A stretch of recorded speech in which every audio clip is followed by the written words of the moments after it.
I've been doing this for a long time and I have seen everything. ERP salespeople are notorious for overselling their software, minimizing complexity, and making misrepresentations about functionality and fit. That's what I want to talk about today. My name is Marcus Harris. I'm a software and technology attorney. For the last 20 years, I have drafted and negotiated a variety of technology-related contracts and litigated failed digital transformations in courts across the country. Software salespeople rarely have your best interests at heart. They are notorious for aggressive sales tactics in high-pressure sales environments. ERP salespeople make wild misrepresentations regarding the complexity of the ERP implementation.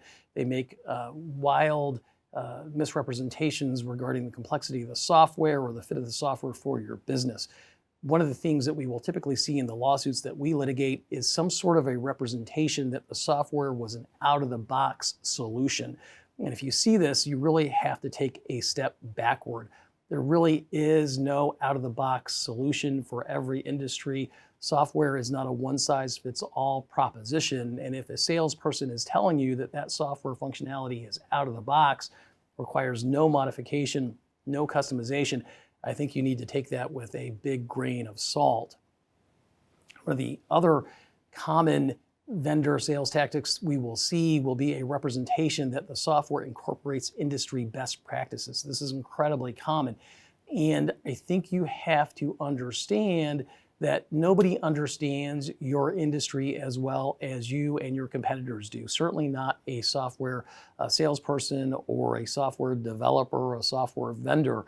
While that software functionality might incorporate what the software vendor deems to be industry best practices, the likelihood that those are going to be best practices for you and your application of your business model or your business process, I don't think is usually very high. And the fact is that there are going to be functionality gaps between your business processes and how the software actually works. One of the other misrepresentations or aggressive sales tactics that we will see is a representation that the software is going to keep you compliant with industry requirements applicable to your particular industry or even legal requirements. And I think you have to be skeptical if that misrepresentation is made to you. Software in and of itself does not keep you compliant. It may have processes that are designed to keep you compliant, but really, the compliance obligation is on you, and software in and of itself is neither compliant or compliant.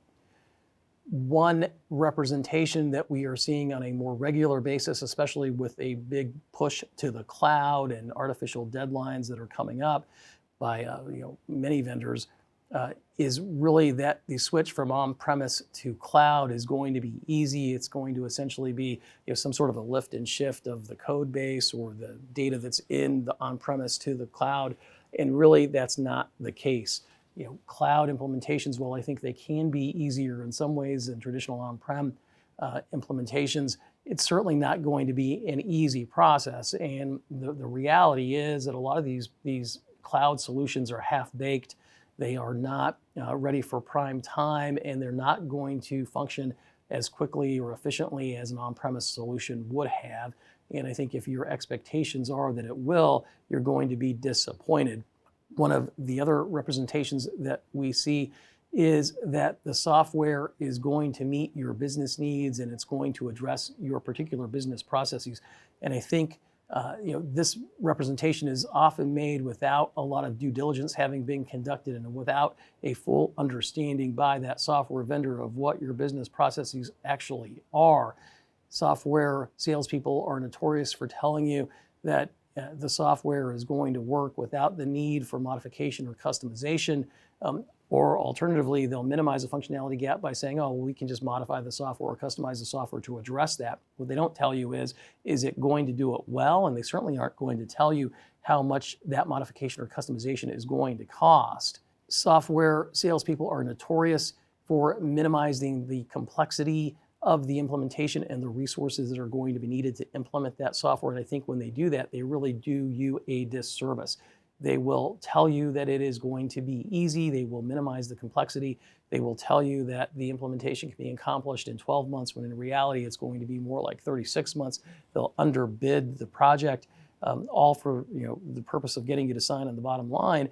And when they do that, they really set you up for failure because they deprive you of the ability to devote the proper resources to that project. If you would have actually known how complicated it was going to be, you would have devoted maybe a third more resources, more money, whatever it is. But now you don't have the ability to make that independent judgment on your own. And now you're behind the 8 ball and the project is headed sideways, or it's certainly going to be more complicated than you expected it to be. Software salespeople know that these implementations are complex, they take a long time, and that they are complicated.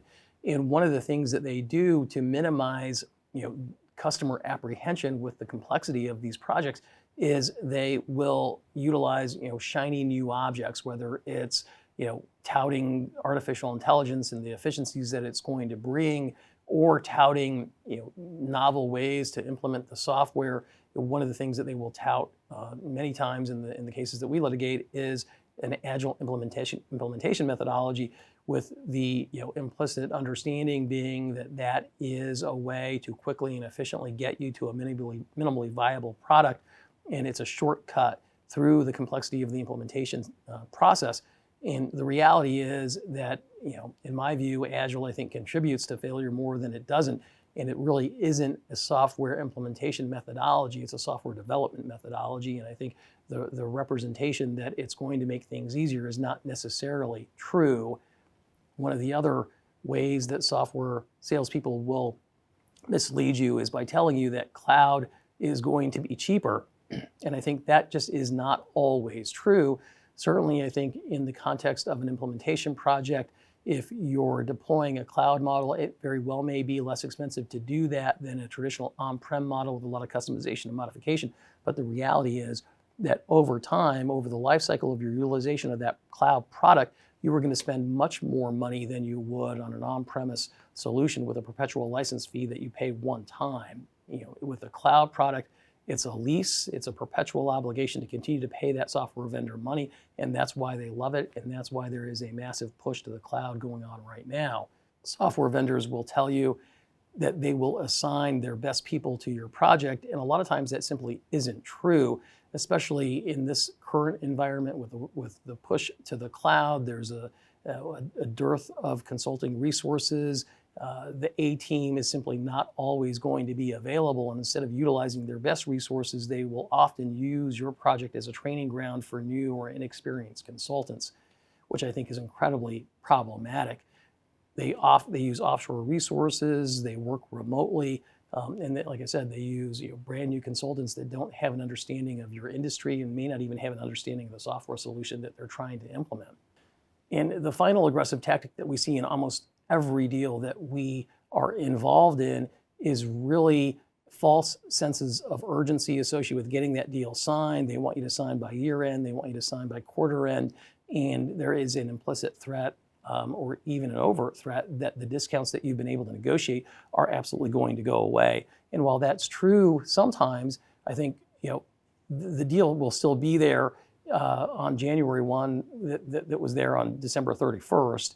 And while the mix of discounts and the mix of software might be slightly different, the deal should be substantially similar. So I think this is a created sense of urgency. It's not real, and it's done to increase the pressure on you to get you to sign without doing the necessary due diligence that you need to do. And you can't buy into this.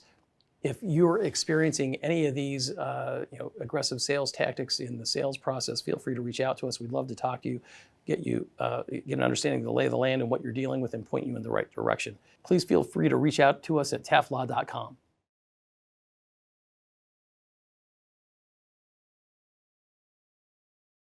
That's what I want to talk about. They make what?